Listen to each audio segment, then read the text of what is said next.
Studio میں ساتھ تشریف رکھتے ہیں جناب مفتی کفایت اللہ صاحب JUIF کے مرکزی رہنما، بہت بہت شکریہ جی آپ تشریف لائے. جناب بیرسٹر مسعود شاہ صاحب، آپ قومی وطن پارٹی کے اسپوکس مین ہیں، بہت بہت شکریہ جی آپ کا بھی.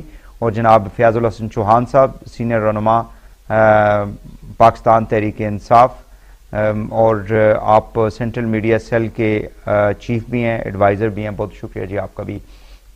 کفایت صاحب، آپ کس سے بات کا آغاز کرتے ہیں کہ زرداری صاحب جو ہیں انہوں نے مولانا صاحب کو بھی اپنے ساتھ رکھا، پچھلے 5 سالوں میں ہم نے دیکھا تھا، اور اس میں کوئی شک نہیں ہے کہ ان کی جو سیاسی ایکیوم ہے یا سیاست کے جو طریقہ کار ہے وہ ایک بالکل پریکٹیکل پالیٹکس وہ کھیلتے ہیں. اور ان کا اس وقت پارلیمنٹ کے اندر آنا اور یہ ایک سرپرائز وہ کہہ رہے تھے کہ میں نے دینا ہے، تو یہ کہ آپ سمجھتے ہیں کہ یہ نون لیگ کے لیے ایک تھریٹ ہوگی یا جس سے میں نے کہا کہ PTI کے لیے بھی ایک چیلنج ہوگا؟ بسم اللہ الرحمن الرحیم. سب سے پہلے تو آپ کا شکریہ، آپ کے پروگرام کی وساطت سے ہمارا موقف عوام تک پہنچ جاتا ہے. زرداری صاحب آج واپس آئے ہیں اور یہ کوئی انہونی بات نہیں ہے، پاکستانی شہری ہیں، واپس آ گئے ہیں. سوال یہ ہے کہ وہ گئے کیوں تھے اور جس وقت چلے گئے تھے انہوں نے کیا کہا تھا.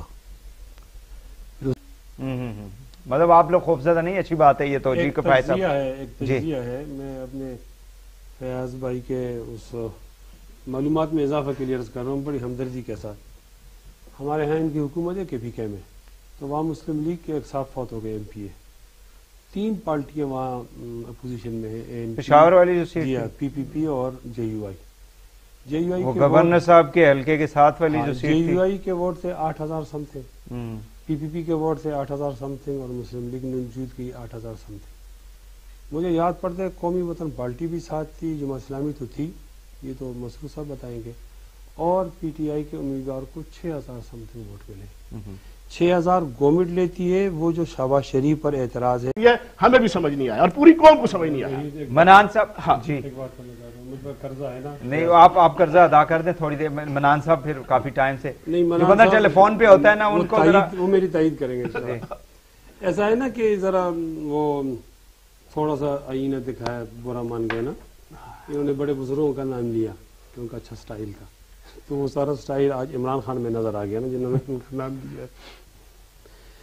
میں نے ان سے کہا کہ ٹھیک ہے آپ نے ہماری 2 سیٹیں جیتی ہیں، لیکن وہ کارگزاری سے پہلے 3 مہینوں کے اندر وہ ہوا تھا. وہ تو پہلے سے جو ہوا چل رہی تھی، آپ کی کارگزاری والی سیٹ یہ تھی PK8. تو آپ مانتے ہیں کہ وہ ہوا کی وجہ سے خیر ہے. نہیں دیکھو ہوتا ہے، جیت ہوتی ہے، لیکن ہم اس کو تو میچ کرتے ہیں. آپ درمیان میں تو نہیں بولیں گے. ہم اس کو دیکھتے ہیں کہ یہ کارگزاری کی بنیاد پر ہے. سٹی کی سیٹ ہے، سٹی کی، اس کے اندر یہ ہے تو مان لینا چاہیے، عوام کو برا بلا نہیں کہنا چاہیے. انہوں نے ایک بات کا حوالہ دیا کہ ڈاکٹر اجمل خان، میں نہیں سمجھتا، نہیں مناسب. ہر ایک آدمی کی زیادہ نفس ہوتی ہے. وہ خود کہتے ہیں کہ چھوٹا سا بچہ تھا، اب چھوٹے سے بچے کی بات کو اتنا بڑا دیا. چھوٹا بچہ کہتا ہے نا، اب چھوٹا بچہ تو بہت چھوٹا ہوتا ہے نا، وہ تو مکلف نہیں ہوتا. لیکن میں عرض یہ کرتا ہوں کہ آج کل مولانا فضل الرحمان جو سیاست کی ہے وہ اپنے والد کا صحیح جانشین ہے. اگر آج آپ مفتی محمود کو زندہ دیکھنا چاہتے ہیں تو آپ کو چاروں نہ چار مولانا کی صلاحیت کو ماننا پڑے گا. 5 سالوں میں آپ سے عرض کرتا ہوں، اگر ان کا عمران خان ہے، عمران خان ہے، میاں نواز شریف ہے، میاں نواز شریف ہے یا زرداری ہے، آپ لوگ میں اس بات کو مکمل ہونے دے، بہت فائدہ ہوگا. آپ لوگوں نے KP کے اندر، آپ چھوڑیں جی DI خان کے اندر، مجھے یہ بتائیں کہ کون سا بڑا پروجیکٹ آپ لوگوں نے لانچ کیا جس سے عوام کو روزگار ملا ہو؟ وہاں کے لوگوں کو، میں آپ کو یہ بتاتا ہوں، آپ کے جو مدارس ہیں، جو آپ لوگوں کی کانسٹیچوئنسی ہے، ان مدارس کے اندر جو بچوں کی حالت ہوتی ہے، ان مدارس کے اندر جو لوگ، وہ آپ میری بات کو آپ سن لینا. میں آپ کے ہر سال کا جواب دینے کے لیے تیار ہوں، لیکن مجھے ذرا موقع دیں. میں عرض یہ کرنا چاہتا ہوں کہ زرداری صاحب بہت احترام کرتا ہوں، عمران خان بہت احترام، میاں نواز شریف چوتھا آدمی میں فضل الرحمان کہتا ہوں. اور ان کو آپ ایک جیسا پرچہ دے دیں. اگر میرا لیڈر پیچھے نکلا تو میں انشاءاللہ پارٹی میں نہیں ہوں گا. اللہ تعالیٰ نے قوم کو ایک باصلاحیت لیڈر دیا ہے، اس کو مان لیا جائے. سیاست کا، امانت کا، دیانت کا، شرافت کا کوئی الزام نہیں ہوگا. نہ امریکہ کی عدالت کہے گی، نہ یہاں پر ہمارے آف شور کمپنیاں کہیں گی. اللہ تعالیٰ کا فضل ہے. ان کے پیچھے ایسے لوگ نماز پڑھتے ہیں جو اگر رات کو 2 رکعت نماز پڑھیں اللہ تعالیٰ کائنات کا نظام تبدیل کر دے. میرے خیال میں احتیاط سے بات کر لینی چاہیے, ایسا نہیں کرنا چاہیے.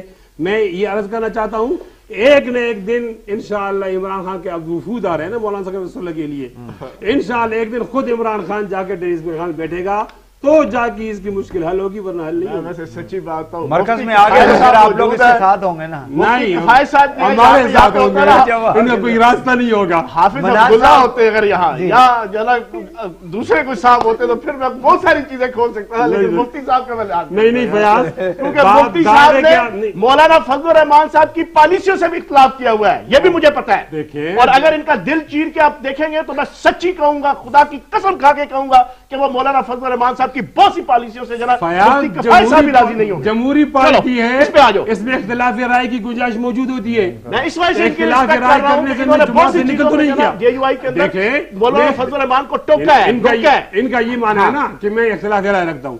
اختلاف رائے رکھنے کے مجھے ایک چیز بتا دیں جی, میں ڈکٹیٹر تو نہیں ہے نا, ہمارا امیر ڈکٹیٹر تو نہیں ہے. آج میں اپنی پارٹی کی نمائندگی کرتا ہوں, اس اختلاف رائے رکھنے کے باوجود یہ تو حسن جمہوریت کا, اس پر آپ داد دیں یا آپ ہمارے نمبر